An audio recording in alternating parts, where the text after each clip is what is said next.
हमारे ऊपर प्रभु की कृपा है, ये हम कैसे पहचाने? ये 8 लक्षण प्रकट होने लगते हैं जिसके ऊपर प्रभु की कृपा होती है। हमारे ऊपर प्रभु की कृपा है, ये हम कैसे पहचाने? तो ये 8 लक्षण प्रकट होने लगते हैं जिस पर हरिजू की प्रियाजू की कृपा है।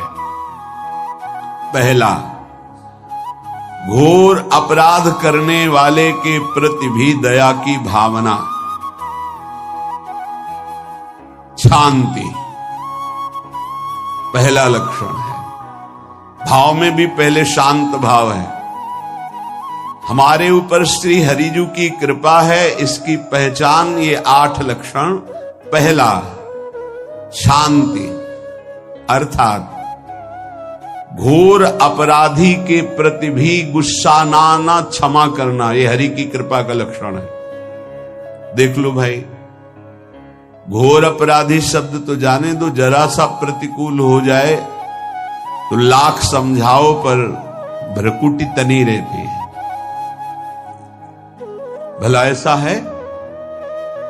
अपराधी पर भी क्षमा का भाव होना, ये हरि कृपा पात्र में ही होगा, अन्य में नहीं। तो अगर अपने हृदय में ऐसा लगे कि ऐसा नहीं है तो हरिजू से प्रार्थना करनी चाहिए कि कृपा करो, मेरे में सामर्थ्य आवे। दूसरा, अनुसूया, वो किसी भी के प्रति कभी भी कोई दोष दर्शन ही नहीं करेगा। दोष कथन, दोष श्रवण की तो बात जाने दो। अनुसूया, दूसरों के गुणों में दोष ढूंढना, ये नहीं होता। हरि कृपा पात्र में नहीं होता। ये सब भजन के नाश करने वाले, जैसे पहला अपराधी पर क्रोध कर देना, तो माया ने भेजा इसीलिए था कि तुम्हारे साथ व्यवहार ऐसा करे कि तुम क्रोध करो। क्रोध करोगे तुम्हारी ऊर्जा शक्ति नष्ट हो जाएगी, अध्यात्म में जो चलने की थी। और कहीं तुमने संकल्प कर लिया तो भजन शक्ति नष्ट हो जाएगी।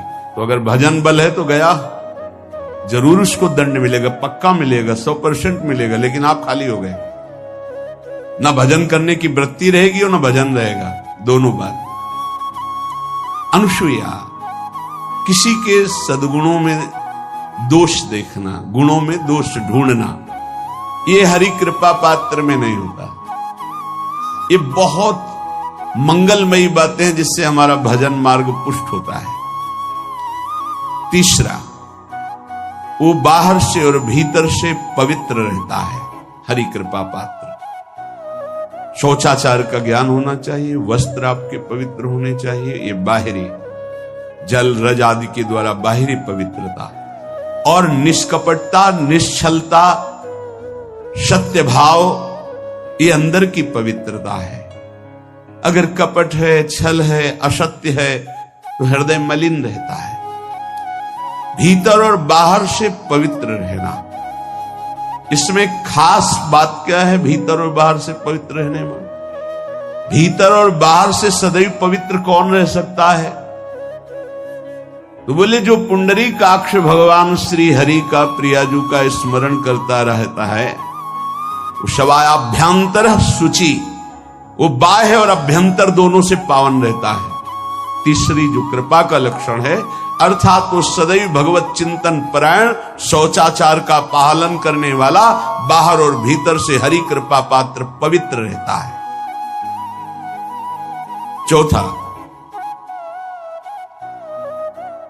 ऐसे कार्यों का अनुष्ठान न करे जिनमें हमारा भजन छूटता है, जिनमें सत्य छूटता है, जिनमें भगवत भाव छूटता है। जैसे आपके ऊपर कृपा हुई, आप भगवत मार्ग में चल रहे हैं, अब आप ऐसे संसारिक कार्यों का अनुष्ठान कर रहे हैं जिनमें आपकी चित्तवृत्ति बिल्कुल भगवत विमुख हो रही, तो जीवन का लाभ क्या होगा?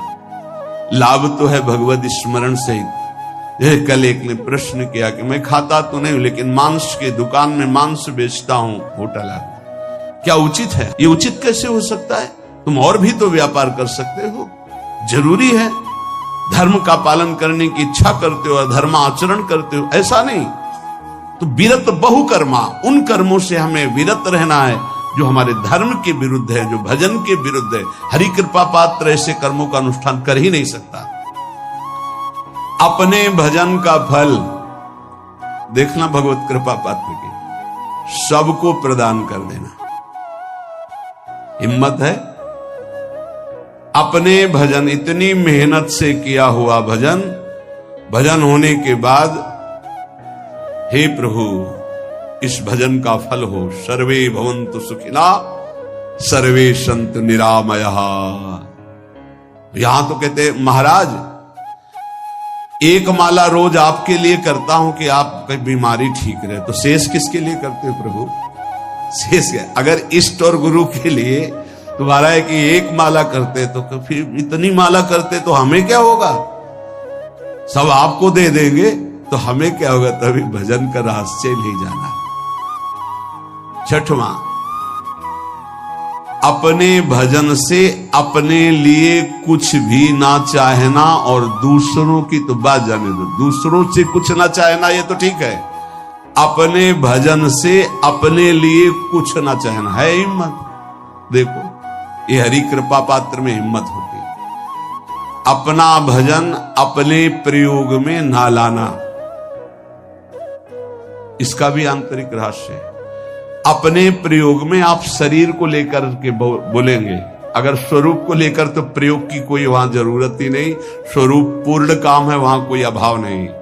जब आप कोई भाव अपने लिए करेंगे तो देह भाव होगा, देह भाव से किसी विषय की मांग होगी। विषय पूर्ति भजन का फल नहीं होता, भजन का फल होता विषय निवृत्ति। बहुत जोर की बात है, कैसे समझ जाए?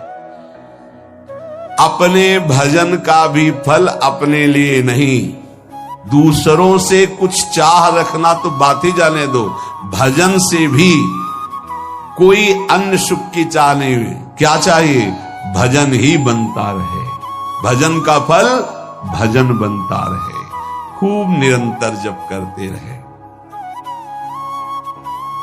सातवां, किसी भी मान सम्मान कीर्ति पद प्रतिष्ठा के मिलने पर हृदय का असंतुष्ट हो जाना, यह हरि कृपा पात्र का लक्षण होता है।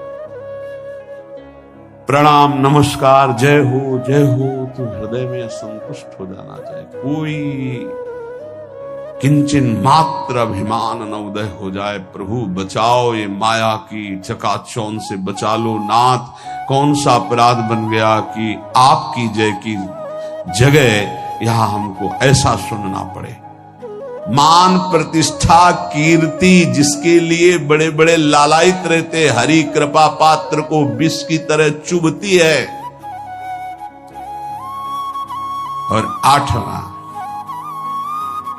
किसी भी प्राणी समुदाय से संबंध ना रखते हुए सब पर दया की भावना, सब पर कृपा की भावना, सब पर करुणा मैत्री, पर किसी से ममता नहीं।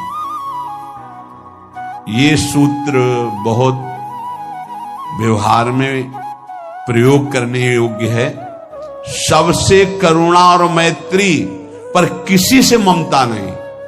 करुणा तो करी भरत जी ने, मैत्री भी की मृग से, पर ममता रहित नहीं रहे। ममता कर ली तो अगला जन्म हिरण का हो गया। ममता नहीं रखनी। निर्ममो निरहंकारा, करुणा मैत्री तो करनी है, जैसे इसमें आदेश है, गीता में जी आदेश है, अद्वेष्टा सर्वभूतान मैत्रः करुणैव च, पर निर्ममो निरहंकारा, ये साधक की चतुरता है।